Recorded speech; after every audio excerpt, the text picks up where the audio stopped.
le ministère de l'Intérieur est en charge de la lutte contre toutes les criminalités. Mais dans le monde complètement numérisé que nous vivons actuellement,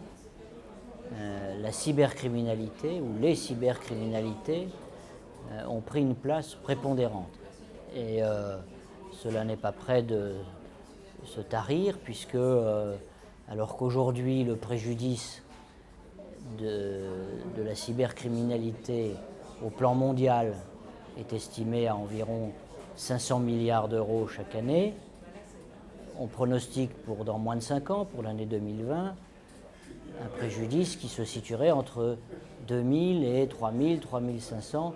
milliards d'euros. Donc nous avons affaire à une croissance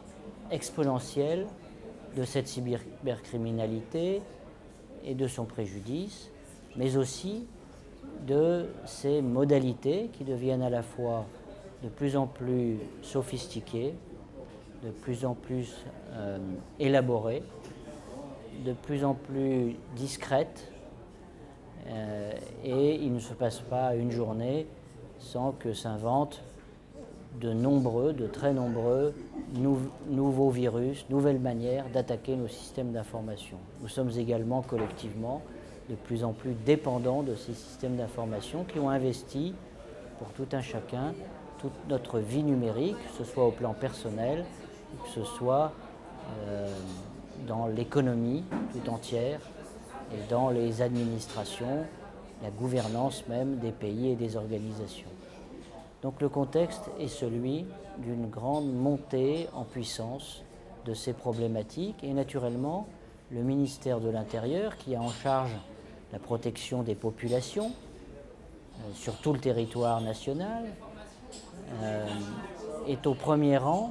de la lutte contre les cybercriminalités et doit lui-même adapter sa posture de sécurité à ces nouvelles menaces et se mettre en situation de lutter efficacement contre ces nouvelles menaces. C'est le sens de la mission qui m'a été confiée, que face à ces nouvelles menaces, face à leur diversité, face à l'augmentation de leur nombre et de leur importance, le ministère s'organise, c'est-à-dire qu'il se coordonne,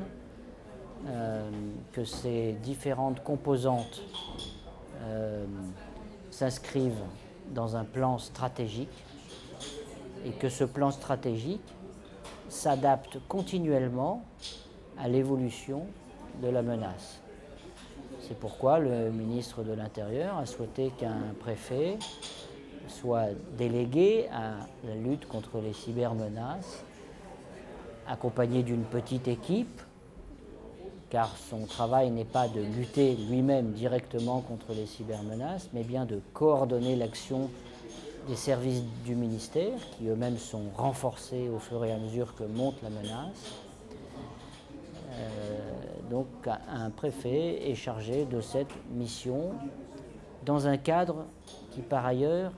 est beaucoup plus large que celui du ministère de l'Intérieur, non seulement parce qu'au sein de l'appareil d'État,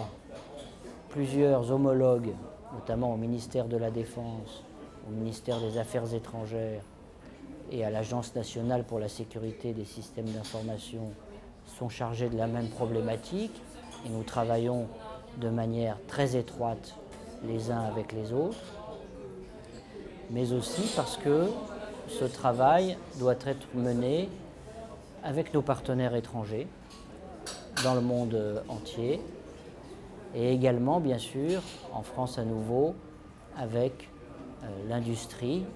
spécialisée dans la lutte contre les cybermenaces, mais l'ensemble du secteur économique qui doit lui-même, bien évidemment, se défendre, protéger ses installations, ses systèmes d'information contre ces menaces. Tel est donc le sens de la mission qui m'a été confiée depuis maintenant quelques mois.